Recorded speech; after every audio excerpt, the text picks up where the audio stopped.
Bon, ben, salutations tout le monde. Donc, nous sommes maintenant dans le 54e épisode de la 5e saison du podcast Le Match Ultime. Donc, on s'approche bientôt du 60 épisodes. Donc, c'est déjà incroyable. En 5 saisons, je n'arrive pas à croire déjà proche de 60. Fait que c'est vraiment bon. Donc, pour l'invité, on passe à l'invité de l'épisode. Fait qu'on y va.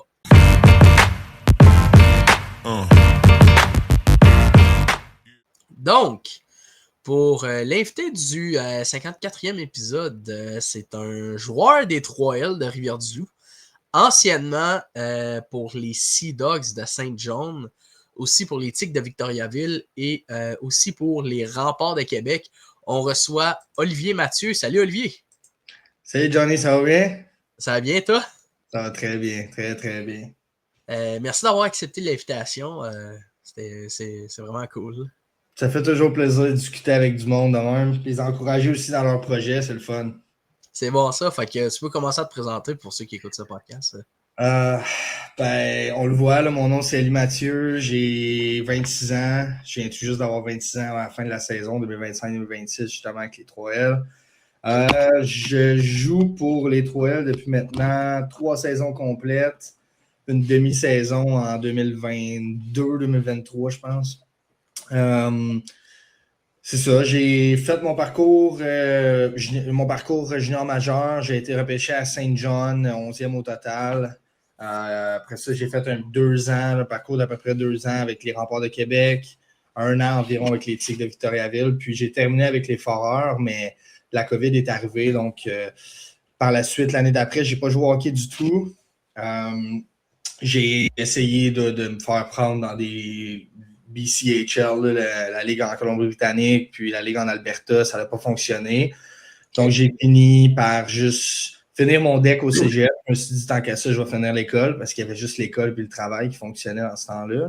Les sports, c'est sûr que les sports et les loisirs, il fallait arrêter avec la COVID. Ouais, certain.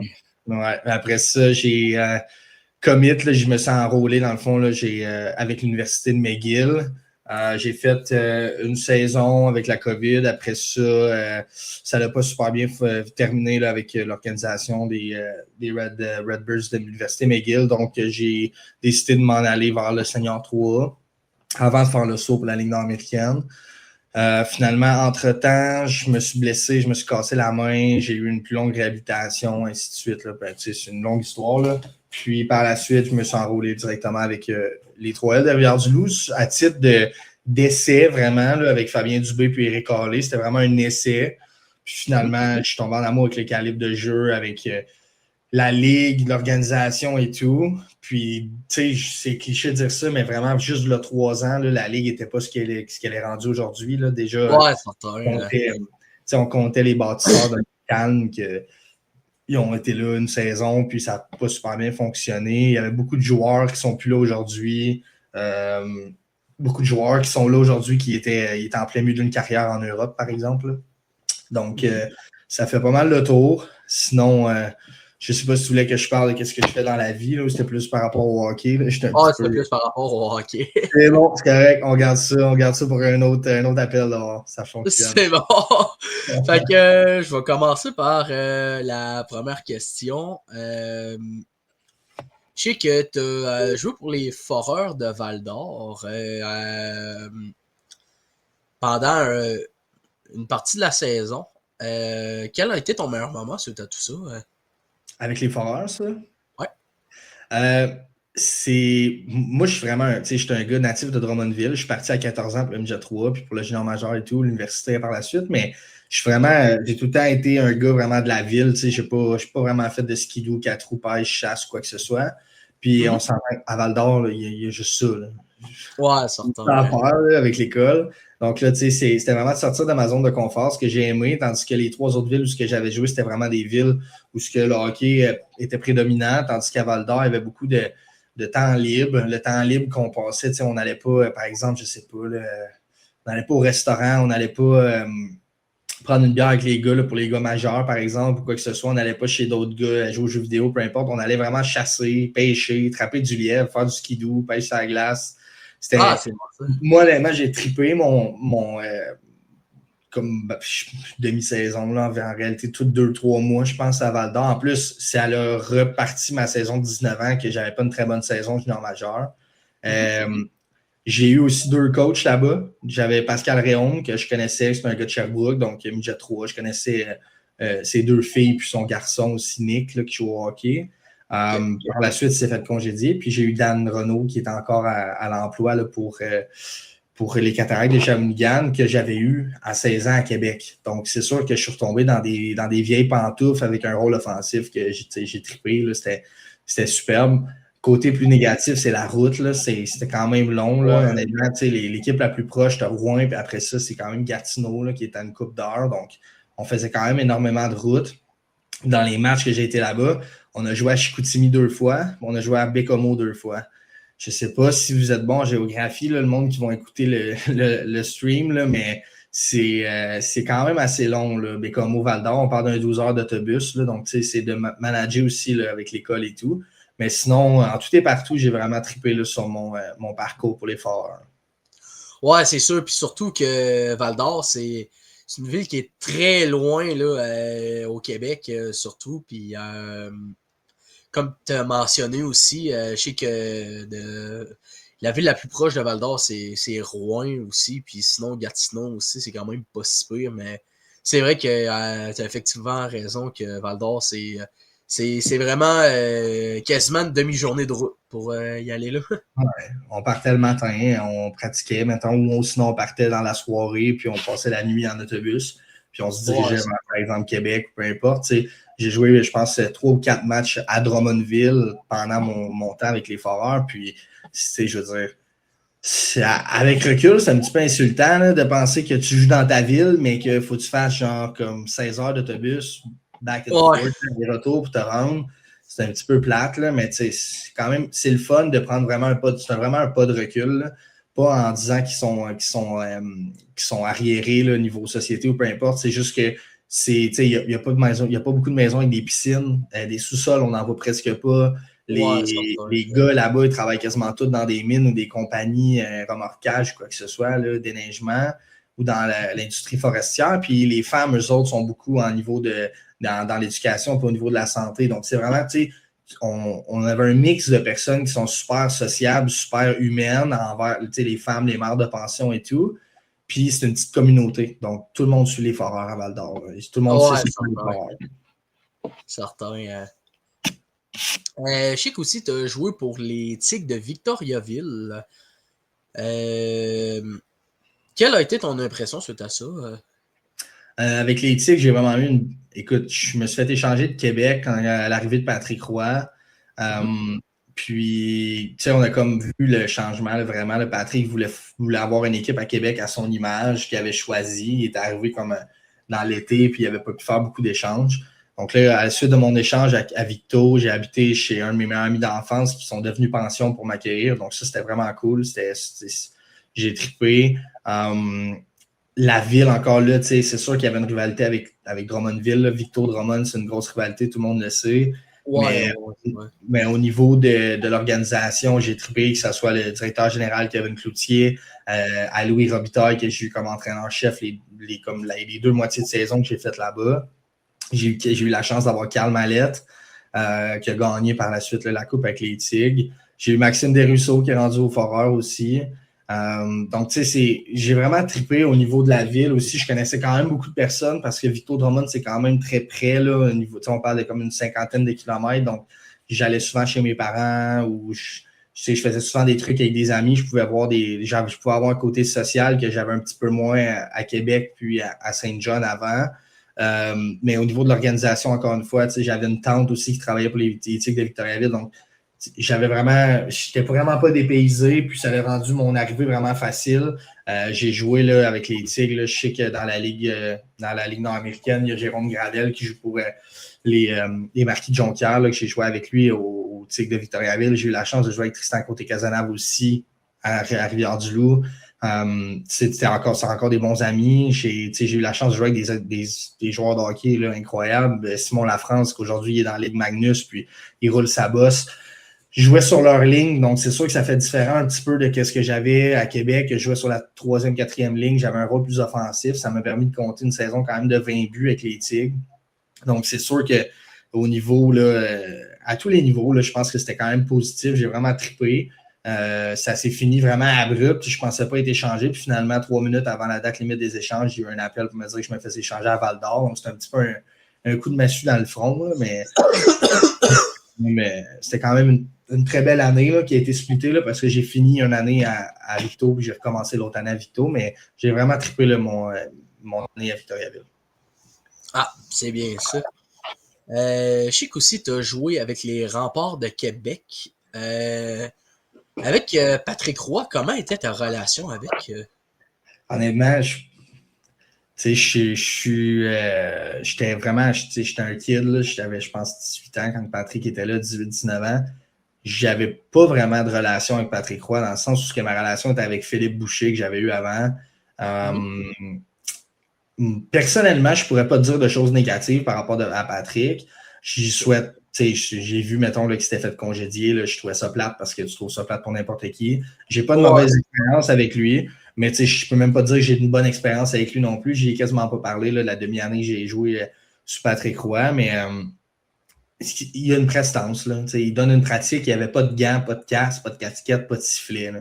Il sifflait avec sa bouche, il tapait du bâton à terre. C'est un vieux de la vieille que ça fonctionnait. Puis, honnêtement, des fois, je parle avec des personnes, puis je leur dis, ouais, ben, je me suis fait échanger, puis il voulait se faire une équipe à son image, mais ça a fonctionné parce que 3 ans après, il a gagné la Coupe avec les Remparts, avec Zachary Bolduc, le Canadien de Montréal. Donc, je veux dire, puis justement, dans les 3L, il y a Charles Truchon qui l'a gagné avec lui, la Coupe. Ouais, c'est vrai. Je peux pas dire que c'est un mauvais entraîneur, un mauvais directeur général. Il l'a fait. Il a fait ce qu'il a voulu pendant 3 ans, il a gagné. C'est vrai, c'est vrai. Fait que, tu sais, honnêtement, ben, j'avais pas vraiment de relation avec lui, mais je pense pas que ce soit négatif non plus. Ouais, certain. Puis surtout que c'est un type d'entraîneur aussi, avant qu'il se fasse congédier, il était très bon avec les jeunes, surtout. Je sais qu'aussi Emil Heinemann, quand il était avec les Canadiens de Montréal, il avait de la misère un peu à s'introduire. Puis quand il s'était ramassé avec les Highlanders, ben, il commençait à produire, puis ça allait bien. Oui, effectivement. Patrick, ça a tout été un genre d'entraîneur qui prend beaucoup de place. Puis je pense pas que ce soit nécessairement négatif, dans le sens où c'est bon d'avoir un entraîneur parce que quand tu as un entraîneur comme ça, tu es dans ses bonnes grâces, tu sais que tu vas avoir du temps de jeu, tu sais que tu vas t'épanouir au niveau social, puis au niveau sportif, au niveau performance. Donc, c'est sûr que un kid qui tombe dans une organisation avec Patrick Roy, puis mettons là, par exemple, Mathieu Darche comme directeur général, c'est sûr que tu es épanoui. Là. Je veux dire, c'est sûr et certain. Mais ça a tellement été un échantillon bref d'à peu près 3 mois avec Patrick que je pourrais pas te dire si, je sais pas qu'est-ce que je serais devenu si j'avais continué sur Patrick Roy, mais probablement que je serais toujours pas dans la Ligue nationale. Je sais qu'aussi, tu as été repêché par les Sea Dogs de Saint John. Est-ce que c'était quelque chose dont quoi tu t'en attendais? Comme quoi, je m'attendais. Ben, tu sais, c'est sûr qu'après mon année midget 3, j'avais beaucoup de. Je savais que j'allais sortir. Ben, j'étais classé première ronde. Je savais pas que j'allais sortir première ronde, on sait jamais. Encore là, avec recul, là, je peux le dire à n'importe qui, là, le repêchage junior majeur, c'est un numéro. Là, ça veut encore moins dire quelque chose que le repêchage dans la Ligue nationale.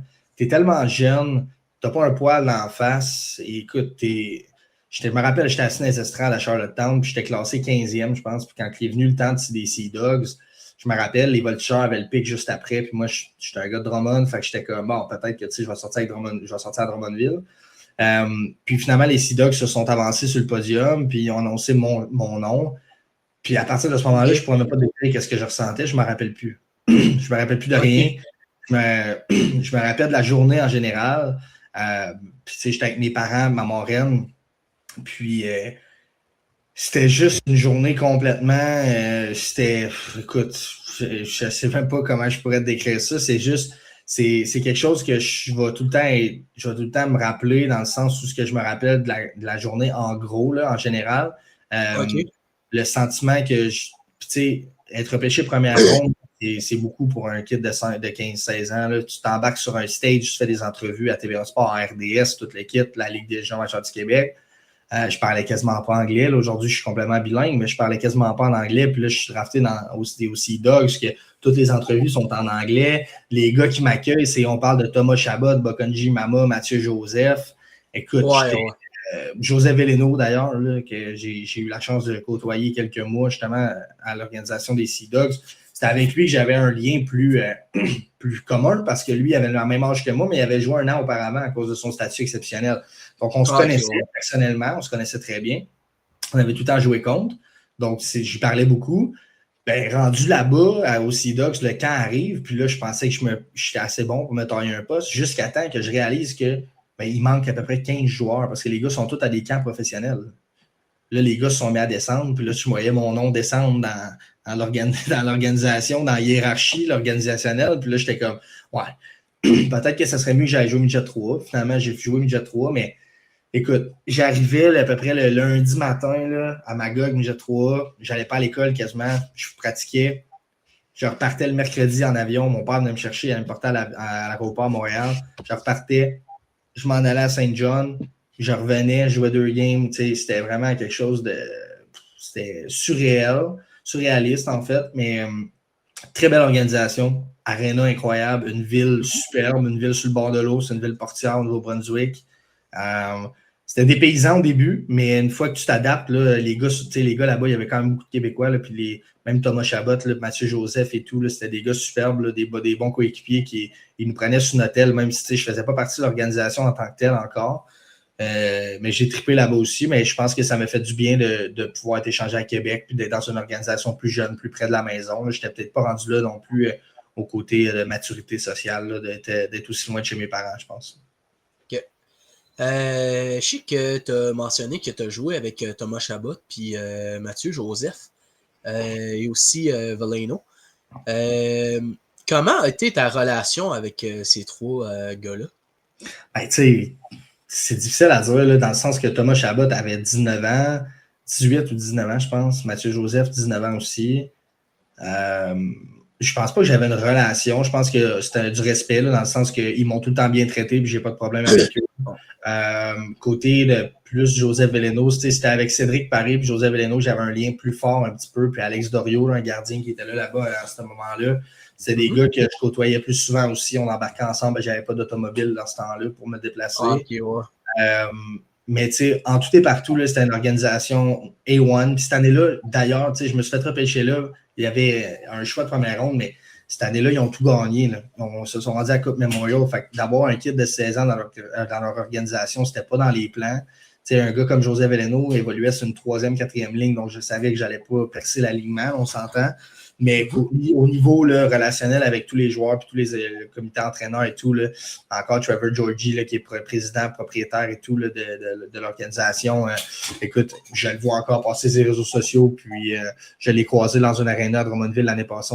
On a discuté puis tout, puis on s'entend. Je n'ai pas la même face que j'avais. J'ai 50 livres de plus que quand j'avais 16 ans, là, ça paraît. Mais au niveau relationnel avec ces gars-là, écoute, il n'y a pas de problème. Là. C'est juste qu'à 16 ans versus un gars de 19 ans drafté dans la Ligue nationale, c'est sûr que la relation n'est pas amicale. Là. C'est plus une relation de respect puis des coéquipiers qui se jasent le matin. Oh, c'est bien ça. Je sais qu'aussi, tu en tombes pour la... Ben, t'as entamé ta 3e saison avec les 3L de Rivière-du-Loup. Je sais qu'aussi, en 2024, t'as perdu en finale contre l'Assurancia. 2025 contre les Éperviers. Et là, je sais qu'aussi, en 2026, vous avez perdu au premier tour contre les Pétroliers de Laval. Quelles ont été tes impressions suite à tout ça? Ben écoute, les 2 années là, qu'on a perdu en finale, on n'a pas eu des bonnes saisons en tant que telles. À Rivière-du-Loup, c'est sensiblement la même chose à tous les années. Là. On a des débuts de saison quand même assez médiocres. Ouais, certain. Pour ce qui est de cette année, là, honnêtement, je pense que tout le monde, on a eu besoin de se prendre un bon pas de recul. Personnellement, avec Eric, moi, Eric Hallé, l'entraîneur qu'on avait, j'ai une relation amicale. J'y parle encore. Sauf que, je pense que l'organisation était rendue de faire un 360 rapide. Dans cette ligue-là, c'est pas facile. L'arrivée de Serge n'a pas été super elle a été rapide. Là, écoute, je ne sais même pas comment décrire ça. On y croyait là, contre les pétroliers, on y croyait, je ne vais pas te mentir, parce que si tu n'y crois pas, tu ne vas pas loin. Là. Mais je pense que ça va nous faire du bien d'avoir un 6 mois de recul pour ne pas jouer au hockey, prendre du temps pour nos familles, nos amis, nos blondes, chums, peu importe. Puis nos enfants aussi, là, moi, j'en ai pas personnellement, mais je sais qu'il y en a beaucoup cette année qui en avaient ou que ça s'en vient puis c'est dans les plans. Donc, c'est sûr que de jouer au hockey puis de finir fin mai puis de recommencer tout de suite à mi-septembre, c'est beaucoup. Là. C'est beaucoup demandé à des gars qui travaillent 45-50 heures semaine. Mais je pense que l'organisation avait besoin de mettre un pied à terre, là, de faire un pas de recul. Je pense que ça va être bon pour la ville aussi parce qu'on commençait à perdre beaucoup de gens qui ne venaient plus nous voir. La relation de la ville, c'est sûr que ça n'a pas aidé, là, perdre notre capitaine au milieu de l'année. Là. C'est vraiment pas le fun. Là. Personne ne souhaitait ça. Puis c'est quand même le pilier là, offensif et défensif de notre équipe, c'était lui. Au niveau personnel, j'avais 0 but 5 passes après 18 matchs dans l'année. Tu peux pas t'attendre. C'était ma pire saison, puis c'était ma comme 3e et demie, si on veut. Là. Fait que, j'ai comme, avec l'arrivée de Serge, j'ai pris un pas de recul moi aussi. Finalement, ça a super bien été. J'ai fini l'année avec 9 buts, puis avec, je sais pas, je pense que j'avais 24 points, une affaire de même. Ça m'a vraiment aidé, puis j'avais un rôle offensif. C'est juste que là, je pense que ça va être prendre un pas de recul, de voir avec les gars qui veulent vraiment revenir pour avoir une belle saison, parce que dans cette ligue-là, si tu veux pas jouer, là, c'est un manque de respect envers tes coéquipiers et envers l'organisation qui te paye à la fin de la journée, on s'entend. Là, puis les fans aussi, là, la ville. Je pense que ça va être de prendre un pas de recul, mais je ne te mentirais pas. Là, le 3/4 des gars qui étaient là l'année passée, qui sont revenus cette année, à part quelques gars, là, comme je peux te mentionner, mettons, Charles Truchon, Jason Imbeau, Olivier Garneau ont connu leurs meilleures années dans la Ligue depuis leur arrivée, puis c'est tout à fait normal, c'est des gars qui le méritaient. Mais pour ce qui est des vétérans, ça a été une saison un petit peu plus difficile, décevante. Je pense que ça va être important de prendre un pas de recul pour revenir en force pour l'année prochaine. Puis honnêtement, je ne te mentirais pas. Là, je vois les clubs qui sont encore là, je regarde des highlights ou des games joués, puis ils sont au même niveau que ce qu'on était l'année passée, mais je ne pense pas qu'on est à ce niveau-là cette année. Là. Je pense que la loi du hockey, là, les dieux du hockey ne nous ont pas favorisés, mais je ne pense pas qu'on le méritait non plus avec les performances qu'on a données. Il ne faut pas se cacher. Là. Ouais, c'est vrai. Puis surtout que je sais que je suis fan des 3L, vu que ma casquette est là. Mais ouais, c'est vrai que la saison des 3L, c'était pas. C'est sûr que c'était pas la meilleure, mais en même temps, ça peut aussi avoir. C'est sûr qu'en même temps, il y avait besoin d'un pas de recul, mais genre pour revenir plus fort genre l'an prochain. Parce que c'est vrai qu'ils ont fait 2 finales consécutives l'année passée, puis il y a 2 ans. Fait que c'est vrai. Quelles sont tes attentes pour la prochaine saison du côté des 3L? Écoute, ça va être de revenir à la base. Je pense qu'il n'y a rien d'acquis dans cette ligue-là. Là. Si tu ne t'entraînes pas et tu ne joues pas au hockey de l'été, tu reviens l'année prochaine. Tu n'auras pas un bon début de saison. On l'a vu avec, personnellement. Je sais que je suis quelqu'un d'apprécié dans l'organisation et dans la ville de Rivière-du-Loup. Par contre, je suis arrivé au début de l'année, je n'étais pas prêt, je n'étais pas en forme, je n'ai pas fait attention à ce que j'ai mangé, je veux dire, j'ai bu de la bière avec mes chums tout l'été. Ça a paru, là, même si le monde t'apprécie, ça paraît à un moment donné. Ouais, ça me Puis, tu sais, je veux dire, il n'y a pas personne dans l'organisation qui était fier de lui-même. Je pense que ça va être de revenir et d'avoir un sentiment de fierté des fois que tu embarques et tu portes ce chandail-là. OK. Qu'est-ce que tu aurais dit au Olivier Mathieu d'il y a quelques années? Lequel? Celui d'il y a 10 ans ou celui d'il y a 5 ans, par exemple? Peu importe! Ben écoute, honnêtement, je pense que c'est juste d'apprécier le moment présent. Écoute, on se parle en ce moment, puis depuis tantôt, j'ai dit ça va être ma 4e année, ça va être ma 4e année, ça va être ma 5e l'année prochaine. J'ai déjà 100 quelques matchs de jouer avec les 3L, puis écoute, c'est d'apprécier le moment présent, là, c'est tellement cliché, mais c'est tellement important dans n'importe quoi. Puis, parlons plus du niveau, au niveau du hockey. Je pense qu'on n'a pas assez apprécié le fait qu'on a perdu en finale 2 ans auparavant. Je pense qu'on avait on pensait qu'on avait beaucoup de choses qui nous étaient dues. Puis comme je te dis, il n'y a rien qui t'est dû dans la vie. Il faut que tu travailles pour aller chercher tout. Puis cette année, je pense que ça a été un manque au niveau personnel, moi, puis au niveau organisationnel de l'organisation. Je pense qu'on s'attendait à ce que tout nous était dû parce qu'on avait 2 finales. Puis quand je dis jamais 203, puis tout, ben, c'est pas vrai. Là, genre, si tu ne travailles pas, tu ne vas pas chercher ton objectif. Il n'y a pas personne qui va te le donner. Là. Donc, je pense que ce que je dirais au Olivier il y a quelques années, c'est vraiment de travailler pour qu'est-ce qui t'est dû, puis de rien prendre pour acquis aussi, là, c'est très important.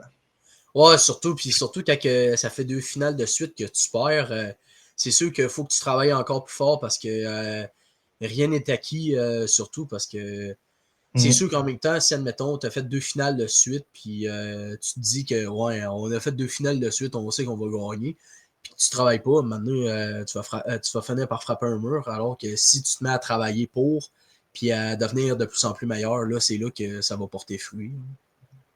Non, exactement. On l'a vu là.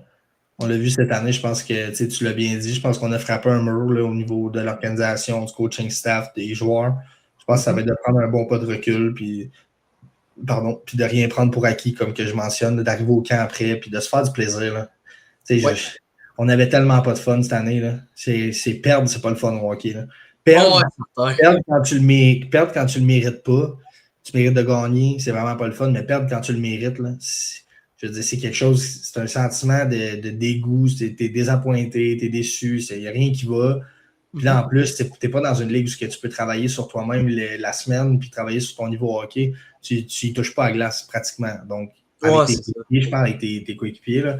Fait que, tu sais, c'est d'y aller, là, de revenir à la base, puis juste de se faire du plaisir à chaque fois qu'on embarque sa patinoire. OK. Où te vas-tu dans les années à venir concernant le hockey? Écoute, je suis bien à Rivière-du-Loup. Je ne sais pas si la vie va m'amener à jouer 25 ans pour les 3L. Moi, je le souhaite. Je sais qu'il y a des personnes dans mon entourage qui le souhaitent peut-être un peu moins à cause de la distance, là, mais écoute, je suis bien traité, là, je ne te mentirais pas. On est extrêmement bien traité. J'aime l'organisation, j'aime la ville, j'aime le coaching staff, j'aime mes coéquipiers, surtout plus que tout au monde. Je pense que c'est vraiment d'analyser, là, de voir les points importants, puis les points qui sont, les pros and cons, de voir est-ce que ça fonctionne à Rivière-du-Loup, est-ce que, je ne sais même pas s'il y a une autre équipe qui voudrait de moi dans la ligue, honnêtement, ça me passe par-dessus la tête. Présentement, je vis au jour le jour, je joue pour les 3L, je n'ai pas encore signé de contrat, je ne sais pas si je vais être de retour avec les 3L l'année prochaine. Donc, j'aimerais ça pouvoir te répondre, sauf que je vais commencer par avoir mon meeting avec Fabien, puis avec le coaching staff, puis l'organisation, voir où ce que tout ça nous mène, puis si on est sur la même longueur d'onde aussi. Là, je pense que ça fait quelques années. J'ai eu des bonnes expériences. Cette année, c'était pas une très bonne année, mais je pense que je suis pas prêt à dire que je suis prêt à quitter l'organisation pour autant. Là. Je suis loin de là dans ma tête, puis dans mon niveau hockey. J'aime encore jouer pour les 3L, j'aime encore conduire 3h30 pour aller à la game, puis revenir à 3h, 4h du matin pour revenir me coucher à la maison. C'est encore quelque chose que je suis prêt à faire, puis de jouer pour d'enfiler le chandail là, des 3L de Rivière-du-Loup. OK.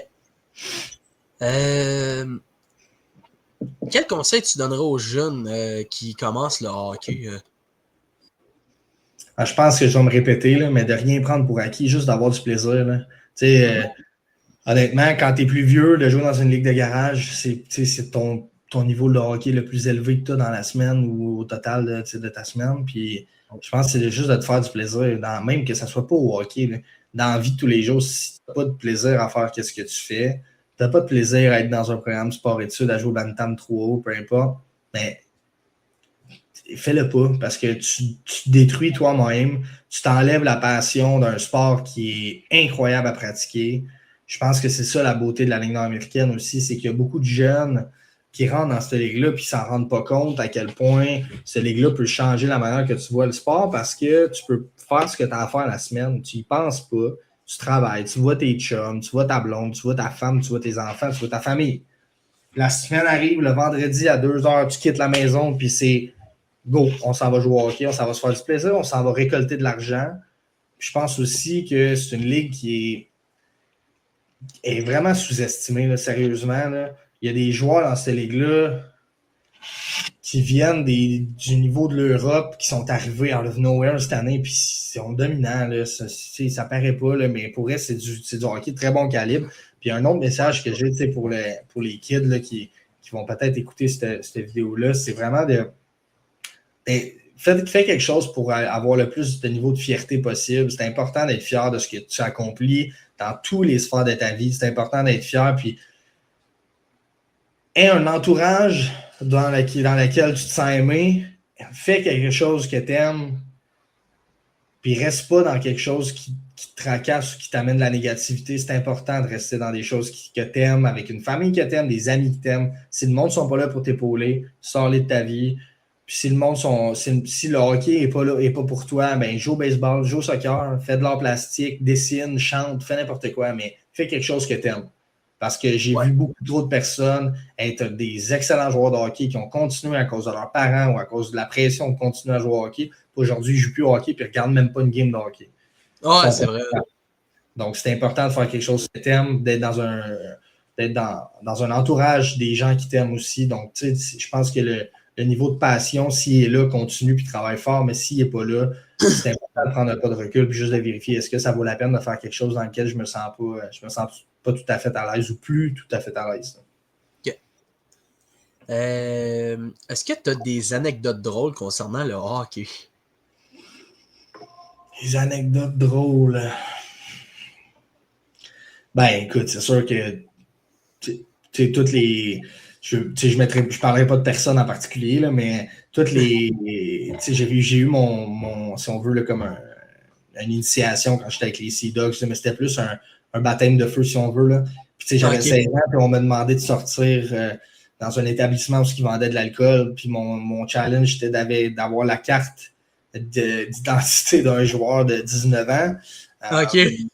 Qui ne me ressemblait pas du tout, puis que sur les cartes d'identité, on a le poids et la grandeur, qui mesurait comme 6 pieds 5, puis qui pesait comme 225 livres, mais ce qu'il faut savoir, c'est que moi, j'étais 5 et 8, 150 livres, donc c'était quand même un bon baptême de feu, ça m'a fait rire, mais ça m'a comme mis aussi dans l'énergie, j'ai comme compris l'énergie de l'organisation, puis de la ligue, que c'était quand même une bonne ligue pour évoluer, il y a des moments pour être sur la tâche, mais il y a des moments pour se faire plaisir. Fait que, je pense que c'est une bonne anecdote que j'ai par rapport au hockey junior. Là. Sinon, des autres anecdotes, je pense qu'il n'y en a pas beaucoup qui se comptent à la caméra. Là. OK, c'est bon ça. Quel a été ton meilleur moment dans ton parcours hockey? C'est sans aucun doute quand j'étais pour les Tigres de Victoriaville. On était Game 7 la première ronde. On jouait contre les Foreurs de Val-d'Or, contre mon bel ami Félix Boivin pour les Trois de Rivière-du-Loup.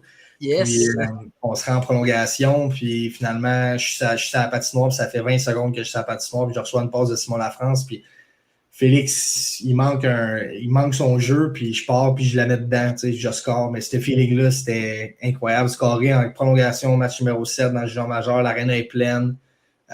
C'était complètement surréaliste. Encore une fois, je me suis trompé, là, mais c'était complètement surréaliste comme sentiment et comme émotion. Là. Donc, si je pouvais le revivre, là, encore une fois, c'est un événement que je me rappelle, mais que je me rappelle pas comment je me sentais. J'aimerais ça pouvoir le revivre. Là. C'est bon, ça. Si tu avais quelque chose à changer concernant le hockey, ça serait quoi?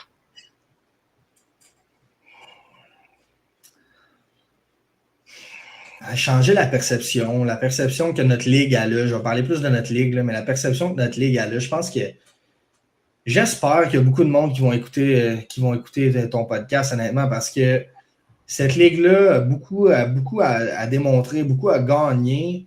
Je trouve ça plate que certains agissements, certains joueurs viennent détruire la réputation d'une ligue qui est si belle puis si incroyable à jouer.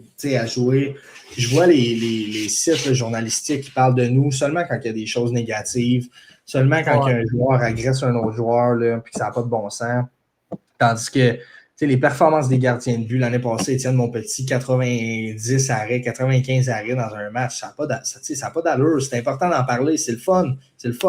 Puis j'aime cette ligue-là, j'aime aussi regarder des games de cette ligue-là. L'année passée, j'étais allé voir Sorel contre Jonquière en série, on venait de battre Tedford. Puis j'étais allé voir Sorel contre Jonquière avec mon chum qui est ici, Kocheski. Puis c'était débile, l'ambiance des estrades, de voir cette ligue-là de nos propres yeux, mais pas d'être sur la glace puis de le vivre en tant que partisan. c'est encore plus important. Puis je comprenais ce que les gens aimaient de voir cette ligue-là. Je pense qu'il y a encore trop de personnes qui dénigrent notre ligue puis qui mettent pas assez d'importance sur le niveau de jeu. Là, c'est une ligue qui est complètement débile à avoir joué. Il y a des bons joueurs de hockey là-dedans. Puis je pense que c'est pas quelques agissements de joueurs. Je nommerai pas personne, mais de joueurs qui n'ont pas d'affaires à jouer dans cette ligue-là, qui devraient mettre de l'avant. Là. Je pense qu'ils devraient plus démontrer que c'était une ligue qui est incroyable à jouer dedans et à voir jouer. Là. Ça a fait pas mal le tour de mes questions. Merci Olivier d'avoir venu. C'était super intéressant. J'ai vraiment adoré l'épisode avec toi. En espérant que tu aies beaucoup de succès avec les 3L. Merci. Possible un championnat d'ici très bientôt. Je pense que les gens de Rivière-du-Loup sont dus pour en avoir un aussi. Là. Ouais, certain. Là. Ça fait un petit bout. Là. 2016, ça commence à faire longtemps, 10 ans. Là. Ouais, 10 ans. Ouais. Fait que je vais te souhaiter une bonne soirée. Puis, à toi aussi. Yes, là. Salut, là. Merci. Salut. Bye, là. Bye. Bon, c'est déjà la fin du 54e épisode avec Olivier Mathieu. Je sais qu'aussi, concernant la Ligue nationale de hockey, les Ducks d'Anaheim se sont inclinés en prolongation contre les Canucks de Vancouver. Donc, sinon, on a appris aussi que les Islanders de New York sont éliminés des séries éliminatoires. Donc, concernant les équipes dans l'Est, il reste à savoir si les Flyers, les Blue Jackets ou les Capitals sont en série. On va voir si ça va jouer entre ces trois-là. Sinon, dans l'Ouest, ça va jouer soit entre les Jets, les Sharks, les Predators et les Kings de Los Angeles. J'ai hâte de voir comment les Ducks vont être. D'après moi, ils vont risquer de se qualifier d'ici très bientôt. Donc, c'est ça ce que ça a été.